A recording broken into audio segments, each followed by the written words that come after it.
Let no one or nothing put fear in your heart. Let fear not set in your heart, because when it sets in your heart, then it puts doubt. Then it tells you that you can't do it. It tells you that you're not worth it. It tells you you're not going to make it. Fear tells you not. So fear not. The good fear is the fear of God. It is the fear that motivates obedience and seeks to please God. The fear is contrast. It is based on our knowledge of his love, mercy, and goodness, and foundation of wisdom.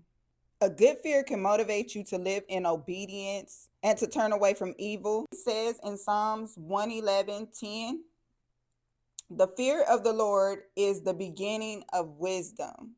And Psalms 34:4 says, I sought the Lord, and he answered me and delivered me from all my fears. The Lord can deliver you from all of your fears, from all of your doubt, from all of your worry, from all of the things that you felt like you can't do. Most of the fears that we have, they were set when we were young, when we were growing up in certain environments. We developed fear from the environment that we were in, or that we were around the most. The people that feared certain things in our lives, our parents, our grandparents, or even our uncles and our aunties, kids, and when we were growing up as child. Grandmama may not like the dog, your mama may not like the dog, so now you don't like dogs and you fear those things. Someone in your family or someone that you were around did not like to be spontaneous. They didn't like to do things. They didn't like to go on roller coasters. They don't fly. So because they had their reasons for why they didn't like certain things or why they didn't do certain things, they inflicted those things on you to make you feel scared and to put the fear in your heart so that you will be like, I'm never going to do that either. Oh my God, I don't want to do that. Now you're reciprocating the fear that they had, and you're receiving that same spirit. A fear is a spirit. God said in his word that he did not give us the spirit of fear, but he has given us the spirit of a power, love, and a sound mind. So know that fear is a spirit. Fear is something that can be transferred. It is something that can go from one person to another person. So if they fear it, now you fear it. If they fear jumping off the roof, you fear jumping off the roof. Now I'm not saying go jump off the roof. What I'm saying is these same things that they don't that want to do, you start to not want to do them as well.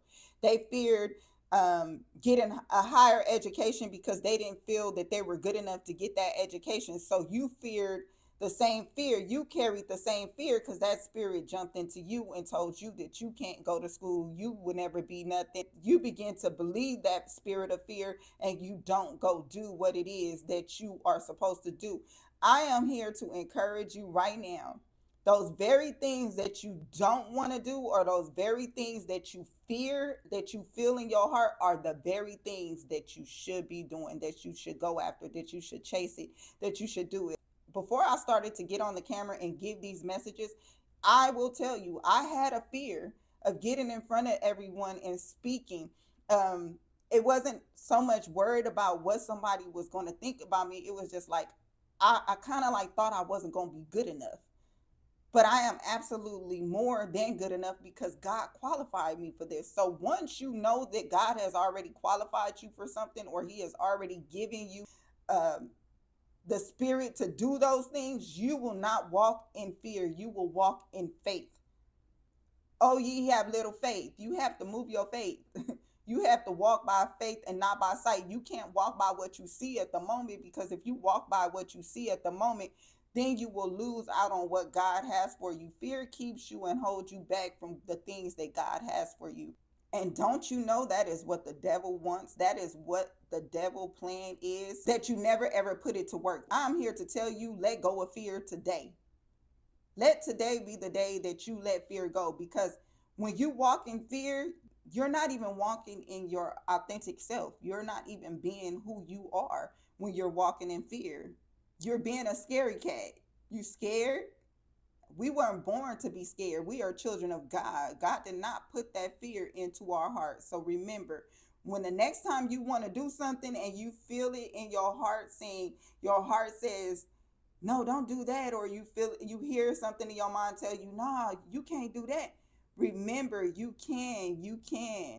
This right here might be speaking to someone, and I don't know who it's speaking to, but you're in fear right now of leaving that toxic relationship or that toxic environment.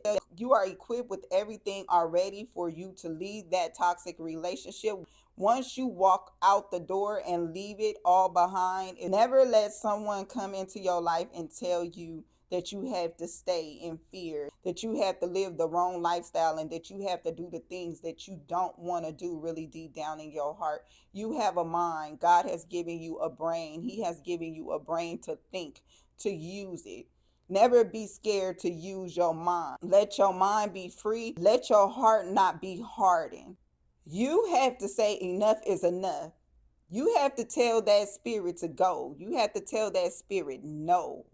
You are not welcome here. It will show how your faith just move fear.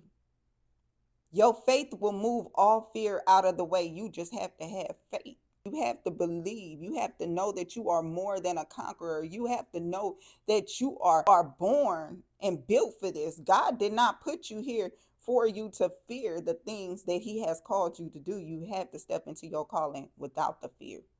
Let me just tell you this. God says otherwise. God said you can do all things through Christ who strengthens you. What's up? Like, that's everything that you need and more.